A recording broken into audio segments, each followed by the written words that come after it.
Have you ever looked up at the sky and felt the soft freezing touch of snow? Or maybe you have only ever danced in the warm monsoon rain. Well, welcome everyone to chapter 3. Today, we are grabbing our imaginary backpacks and heading out on the great Indian travelogue. We are going to explore the absolute incredible variety of shapes. So, buckle up because we are about to decode the very ground beneath our feet. Think about your own surroundings for just a second. If you look out your window right now, what do you see? Now imagine you are on a massive road trip. Let's say you start in the really rugged, uneven terrain of Chota Nagpur in Jharkhand. You drive for days and suddenly you are in the wide, flat, endless fields of Prayagraj in Uttar Pradesh. Keep driving and finally you wind your way up into the steep, chilly heights of Almora in Uttarakhand. Have you ever wondered why the earth looks so incredibly different from place to place? It's all because of landforms. These are the distinct physical features on the surface of our planet, and they literally take millions of years to shape. So, here's our travel itinerary for today. First, majestic mountains. Second, plateaus and plains. Third, life in the desert. Fourth, ancient landscapes and the five Tulais. And finally, 5, a quick revision and quiz. Right, before we take our first step, I wanted to share this really beautiful thought from the Atharvaveda. It says, "The earth is my mother and I am her child." This ancient text praises the earth for all her different heights, slopes, and great plains. And it really sets the perfect tone for our journey, reminding us to look at our planet not just as dirt and rocks, but as a living, breathing character that provides us everything we need to survive, literally, no matter where we live. Okay, section 1, Majestic Mountains, High and Rugged Terrain. Let's get into it. When you think of mountains, you probably picture snow capped peaks, right? Well, that snow is actually a mountain's hidden superpower. At higher altitudes, it gets so incredibly cold that precipitation falls as snow, totally blanketing the mountains in white. And as that snow slowly melts, it transforms into vital lifeline. It becomes the water that feeds our great rivers. Without these frozen giants acting as nature's massive water towers, the people living in the plains far below simply wouldn't have the rivers they rely on for drinking and farming.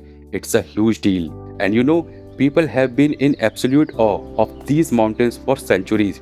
Over 1500 years ago, the great ancient Indian poet Kalidas wrote this famous poem called Kumar Sambhavat. In it, he described the Himalayas as the lord of mountains, like a living god. He wrote so beautifully about how the mountain winds carry the cooling spray of the descending Ganga river, shaking the trees and cooling the people there. It really shows how deeply intertwined our human culture is with these massive landforms. But it's not just humans who call the mountains home. Just think about the incredible fauna that live up there. You have got the elusive snow leopard, which is perfectly camouflaged for that rocky snow terrain. Then you have the massive, incredibly hairy yak built to survive freezing bitter temperatures. The mountain ecosystem is just packed with the unique wildlife you won't find anywhere else, and including golden eagles, the Himalayan thar, and black bears. Now, what about the plants? Well, as you climb a mountain, the landscape changes super fast. The lower slopes are generally covered in what we call a montane forest. These are forests packed with tall cone-shaped trees with thin pointed leaves. Think pines, firs, and devdars. But here is the really fascinating part.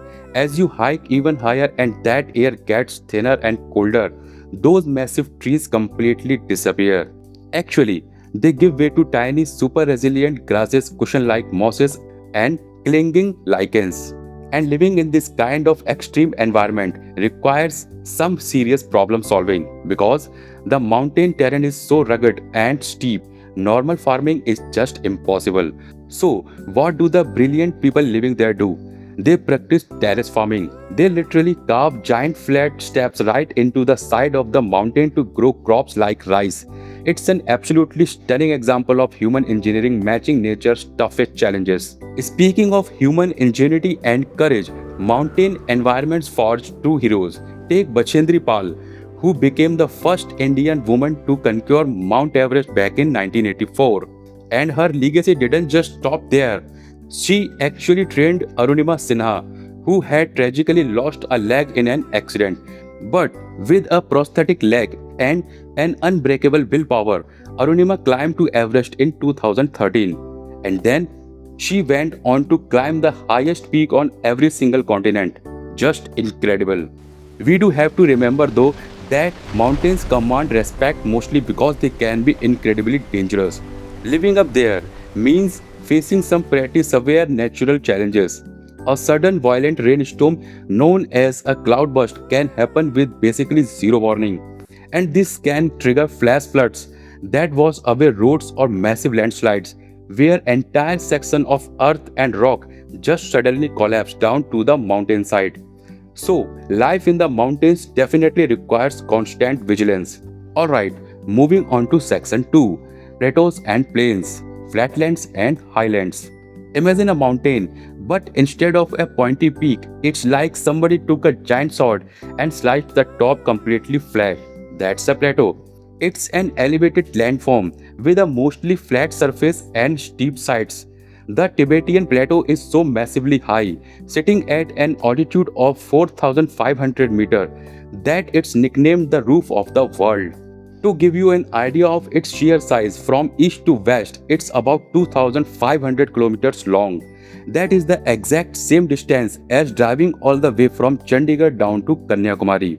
And of course, closer to home, we have our very own Deccan Plateau, which shapes huge part of southern India. So, what happens when the land flattens out completely at lower elevations? Well, you get plains. Notice that massive number right there, 400 million or 40 crore people. That is more than one fourth of India's entire population, and they all live in the incredibly fertile Ganga plain. Now, why do so many people live there? It's because rivers like the Ganga and its tributaries, like the Yamuna, flow down from the Himalayas, depositing this really rich, fertile soil over thousands of years. It basically makes the plains the ultimate perfect place for massive agriculture and sprawling cities. Next stop, section 3, life in the desert, extreme environments. When I say the word desert, I bet you instantly picture endless rolling hills of hot baking yellow sand. But actually, scratch that. That is a huge misconception. A desert isn't defined by sand or heat. It is purely defined by a severe lack of precipitation, meaning very little rain or snow. Yes, we absolutely have hot deserts like the Sahara in Africa or the Thar Desert right here in India. But we also have freezing cold deserts like the Gobi Desert in Asia. In fact, some experts classify the entirely frozen continent of Antarctica as a massive cold desert simply because it gets almost zero snowfall year round. Wild, right? What truly stands out in any desert in resilience the human capacity to adapt and overcome extreme difficulties. Despite the blistering heat, the freezing nights and the constant lack of water, human communities have made deserts their home for centuries. In the Thar Desert, people don't just survive, they have built incredibly rich, vibrant cultures. They have unique folk songs, beautiful legends, and these deep traditions that celebrate their connection to the harsh, sandy landscape. It is a stunning testimony to human adaptability.